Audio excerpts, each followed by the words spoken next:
ఆధ్యాత్మికమైన అర్ధనారీశ్వర తత్వం అంటే ప్రతి మనిషిలో ఎడమ భాగం అంతా కూడా స్త్రీతత్వం ఉంటుంది. ఓకే.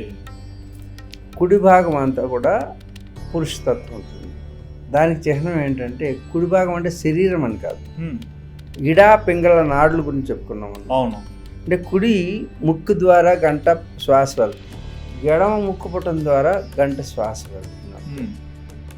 ఎడమ ముక్కు ద్వారా వెళ్ళేటువంటి శ్వాస కుడి పక్కన ఉన్నటువంటి రైట్ సైడ్ బ్రెయిన్ని, అంటే ఎడమ పక్క ద్వారా వెళ్తే రైట్ సైడ్ బ్రెయిన్ని ఆపరేట్ చేస్తుంది.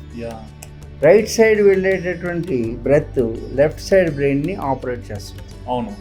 అంటే చూడు, ఇక్కడ మనకి ఏం చెప్తుందంటే యువతలో ఉన్న నేను నువ్వే, యువతలో ఉన్న నేను నువ్వే అని ఒకరిలో ఒకరు మెర్జ్ అయ్యి ఉన్నారని చెప్తుంది. మన బ్రెయిన్ కూడా grey matter white matter. Grey matter శివతత్వం, వైట్ మ్యాటర్ అమ్మతత్వం అంటే పార్వతి. ఓకే. అంటే రెండు వేరువేరుగా లేవు బ్రెయిన్లో. రెండు grey matter and white matter కలిసి ఉండడం అర్ధనారీశ్వర తత్వం. దీన్ని ఈ ప్రాణం అనేటటువంటిది ఏదైతే ఉందో ఈ నాడుల ద్వారా మనం ఆ ప్రాణశక్తిని ఆపరేట్ చేస్తున్నాం. అంటే కుడి ఎప్పుడు కూడా రైట్ నాస్ట్రల్ ఎప్పుడు కూడా సూర్యనాడి, చంద్రనాడి. అవును.